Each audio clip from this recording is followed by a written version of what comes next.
And away they go from the 1400. Monk's Hood slow off 1 length when the starter said go. Red Carpet Captain straight into the steering position by 1 length and a quarter. Mr. Roy and Marshall that share that second position. Caribbean Days a little bit free with Amazon King to the outside. Doing it for Dan in the yellow. Parks 4 lengths off. Monk's Hood, the red cap, has dropped anchor, but there's only 5 lengths in it. Moving to the 800-meter marker, and Red Carpet Captain and Brandon Arena controlling by 1 length and a tail. On the outside, Mr. Roy showing up second, the orange cap, Marshall that.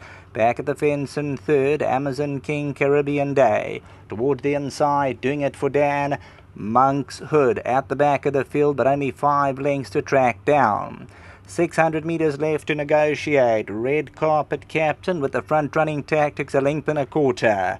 Marshall that in the red and white goes towards the inside. Mr. Roy's down the middle. Look at Monk's Hood. He's starting to come forward on the right-hand side, and Monk's Hood gliding up to them at the 200.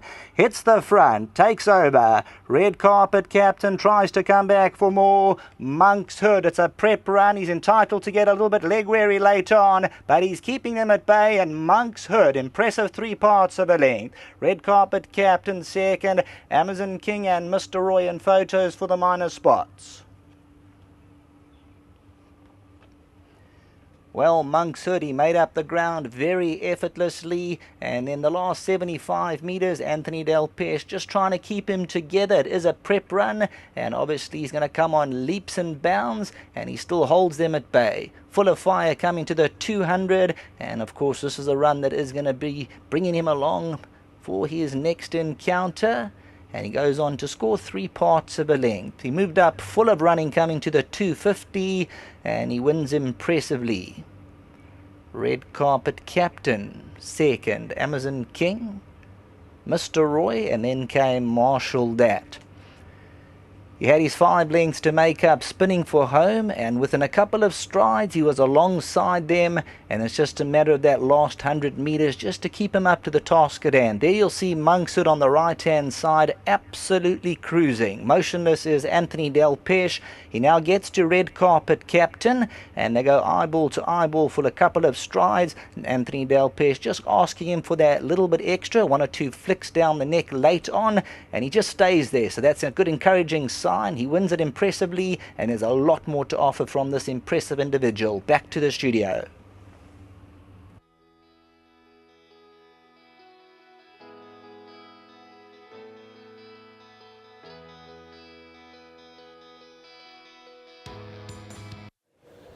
Race number 2, number 4, Monk's Hood, the Dingaan's winner, has come through smartly, been off for 2.5 months, and there's been lots of work done behind the scenes, as Alistair is going to tell us now. Of course, Alistair, let's cast your mind to when this horse made his debut, and from day one, he's a horse that showed you. Yes, Diz, he's always looked a nice horse. I've always rated him, and Anthony's also rated him. But I think he's maturing even more now as he gets older.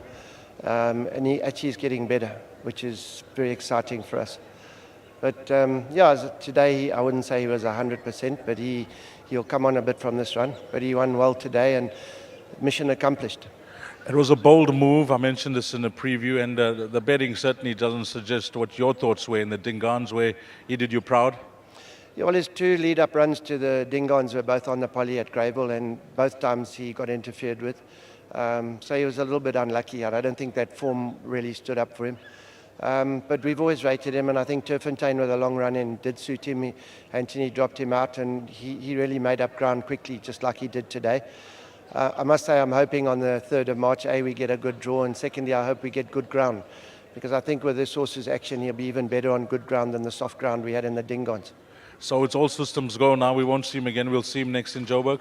No, he won't run again between now and then. Noms are tomorrow for the Gauteng Guineas, and we just hope that we can crack a decent draw, because obviously it's a big help. Talking about support, I mean, these are the colours of Mrs. Slack, and nice that she's got a good one with you. No, it's huge. Mary knows it's huge for us to have a horse of this calibre. She's had a lot in her time, and I've had a few, but it's great to have one together. And also for Honor Buerta down in Benmar Stud. It's not a huge stud, but he's got a good horse here. Well, we wish you all the best to them. And before you leave us, Alistair, I know you did your bit for on the starters orders this morning. Maybe for the guys that missed the show, anything else you like? No, I think the other ones are all in tough races. We're hoping for some of them to improve, but I wouldn't sort of be overconfident that we can get in the winner's box again today. All the best to this fella. Thanks very much. Well done. Alistair Gordon, let's get Jockey Delpeche in and one for his sponsor. First question will be, did this horse surprise you in the Dingans, Bonji? I don't think he surprised us, but he's always shown us a lot of ability at home. I mean, I galloped him one day around the turn, and I said to Gordon, I don't think I've gone around that turn so quick. And then we ran him in that race at Greyville in the Poly, and he disappointed us. So we went scratching our heads. We thought he'd be a point on the day. But maybe he's a horse that doesn't enjoy the Poly, you know. He might be a horse that's better on the grass. Anyway, but I think what the best thing with this horse is he's maturing now. He's coming in a proper horse now. He feels like he's improved a lot to the Dingans as a horse. He's strengthened up and he knows what to do now. So, and we know how to ride him too. And don't try and ride him forward, ride him cold. He's got a good turn of foot.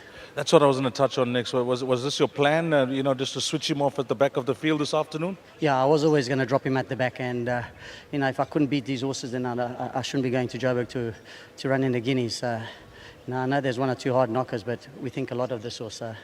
He had to win the way he won to have a chance in the Guineas. Okay, you got one on the board. Anything from your side later on? No, I think the rest of my rides just got chances. I thought my first two rides were my best rides, stood out rides, but obviously, I'm happy that this horse came through his preparation very well and he won as we'd like to see him win. And yeah, very well done to Marion. And I just hope she's got a good one. She puts a lot of money in the game and she deserves a good one. I know it's belated, it's a day later, but happy birthday for yesterday. Thank you very much, Steve. It was lovely. Well done. Anthony Delpeche with MONKS Hood here in race number 2. 4, 3, 6 and 2. That's the way they cross the line. Up next is race number 3, the start of the pick 6, and a sweetener to the pool this afternoon. Carryover 250,000. Estimated pool 1,900,000. Time to jot down 14:20, 20 past 2.